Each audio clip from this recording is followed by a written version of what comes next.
So here we have the Sinclair ZX Spectrum Vega, a quirky little item. Before we take an in-depth look at it, let's have a look at the history of the unit. So this little chunk of black plastic was released upon the world on the 24th of April 2015 by a company called Retro Computers Limited.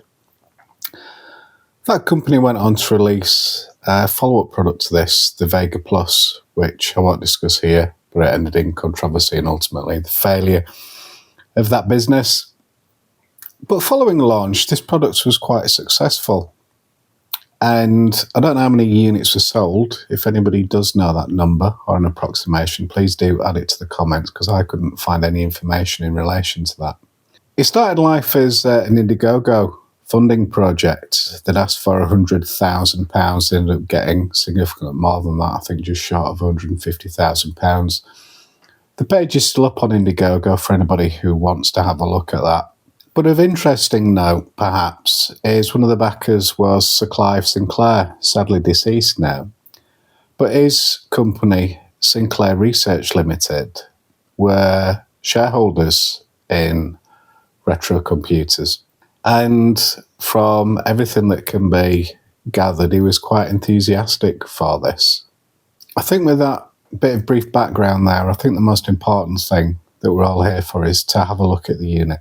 Looking at the unit then, it's quite small. We've got the Sinclair logo at the top, and beneath that we've got the ZX Spectrum Vega. Beneath that we've got the red D-pad. The buttons feel okay, nothing special, they're not clicky, but they feel okay. We've got a reset button in the middle, and the odd thing about this, I think, the first thing that struck me is the selection of keys that they've put on there. We've got 4 similar keys to the Spectrum. It's got a rubbery feel to it, but not to the same degree. The original Spectrum keys felt rubberier, if there is such a word. And we've got a menu select button and some assignable buttons there. The unit itself is quite lightweight. It's not offensive. And the idea of it is you'd hold it in your hand. You'd hold it in your hand and play the game as such. It feels okay in the hand. It doesn't feel like a quality controller, I must admit. I don't think you'd want to play hours with this, but it holds in the hand quite comfortably. There's no sharp edges or anything like that really to cause any major issues. On the reverse, we've just got the Retro Computers and serial number, and the power rating, etc. And we do have a little micro SD card slot, and right next to it there we've got a power status indicator, which when it's plugged in will go green. We have 2 leads coming out of the machine. We've got the composite connections, which I imagine they've not gone for HDMI just because they've got to pay licensing and it all increases costs. We've got it's a very decent length cable. Obviously the idea is you plug it into your TV and you can sit back and hold the controller at some distance. And we've also got a power lead with a standard USB connection. It really is as simple as that. So here we've got an original full-size ZX Spectrum, which just feels amazing. And for size comparison, there we've got the ZX Spectrum Vega, which considerably smaller, but considering its purpose to hold it, you wouldn't necessarily want something as big as this in your hand anyway. So I get the size thing. And once again, for size comparison, here we've got the beautiful little A500 Mini. Obviously, the keyboard on this is not functional, and there'll be a separate controller to play your games. But just to give you an idea of size, it's significantly smaller. And if you're curious like me as to what's inside it, let's satisfy that curiosity and take a look.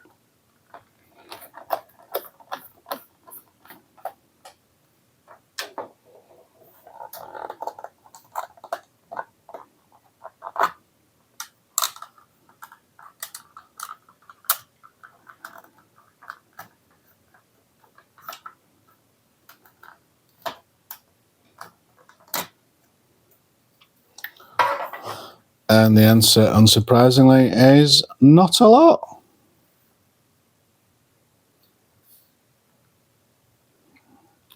One main PCB, the D-pad underneath. Let's just see if we can lift it up and have a look.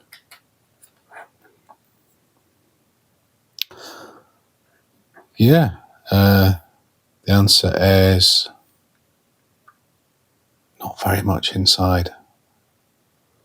There's no doubt we all expected. So I've got it connected up to the TV. Let's get it plugged in and see what we're faced with. The logo, press 2 for the Roll of Honour. So anybody who contributed to the crowdfunding, their names will be forever etched into these little machines.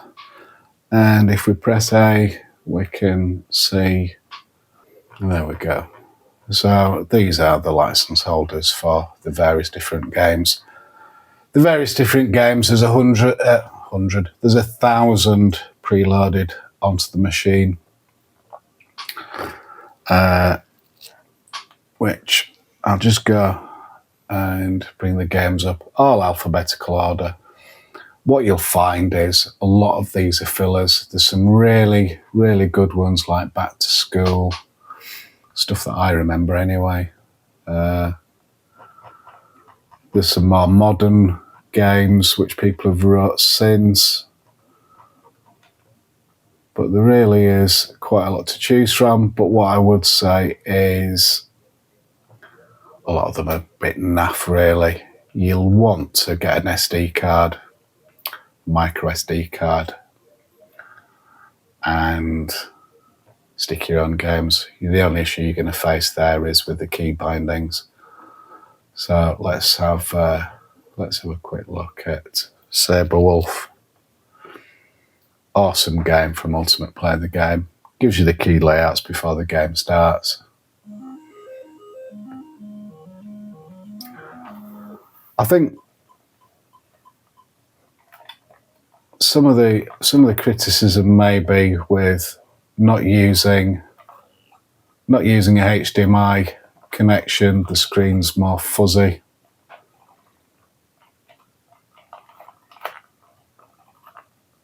Which should perhaps be a fair comment, but compared to my 1080p,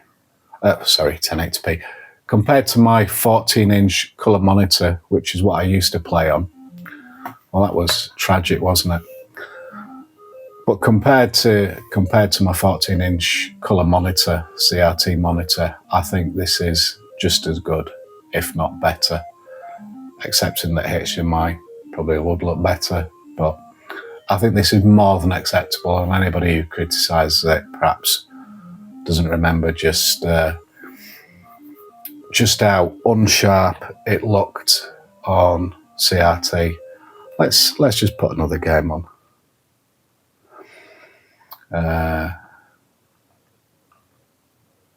Where's Wheelie? There's Wheelie. One of my all-time favourite games. So we go with the key bindings.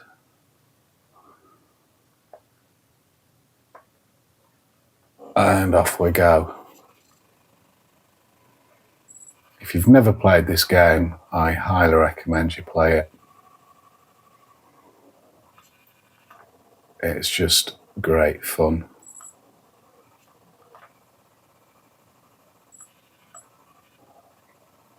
Other than that, I've got this little Vega in my hand. It feels just like I was playing on the Spectrum.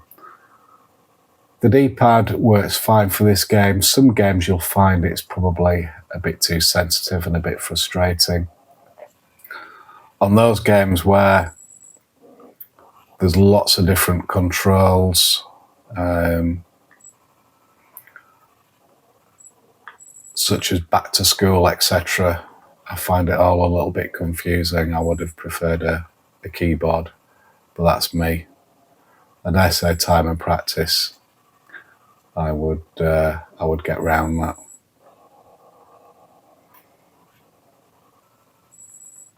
But yeah, certain games I think fair to say play better than others, but they're all completely true to the original. This is playing on a ZX Spectrum. There's no two ways about it.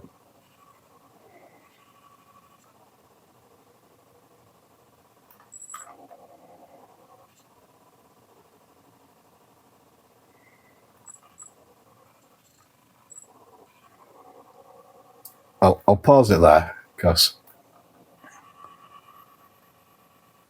I could honestly play that game for hours.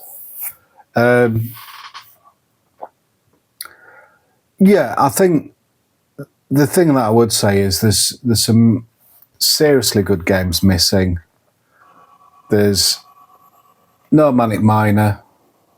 There's no Jet Set Willy.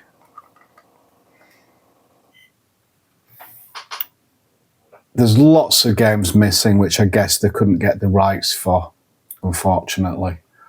But there's plenty of stuff to entertain you. And I would give you an SD card demonstration, but I can't seem to find any of them. They all seem to have disappeared. But here we've got Xenon. I had this on the Atari ST as well. And it just plays lovely. D-pad works fine.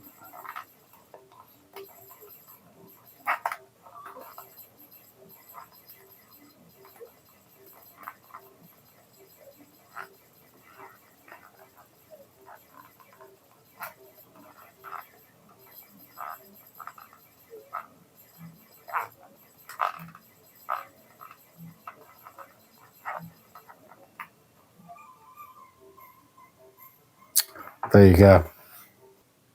So is the ZX Spectrum Vega a replacement for a ZX Spectrum? For me, absolutely not. I love the original. I love the feel of it. Everything about it, I love it. But I also love this too.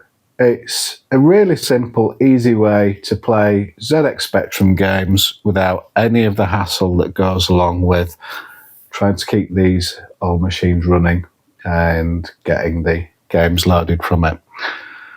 It does have compromises. The keyboard, the controls being one of them, the key mapping. There's a bit of faff involved there. But it's plug and play. The Spectrum, the original Spectrum isn't. You're going to really struggle connecting the Spectrum to the modern TV. I've done previous videos on composite mods, etc. And not only the reliability of an old machine like that, this is going to work for years and years. You can plug it into a USB power source, plug it into your TV, and you're up and going within seconds. Download your own games, key map files, etc.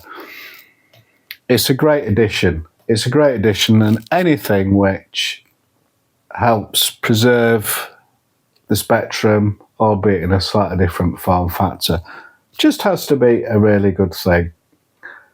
I would highly recommend getting one and having a play with one. I think they're great fun, and a real novel little item to play with. Thanks for watching. I hope you enjoyed it, and I hope I'll see you again soon.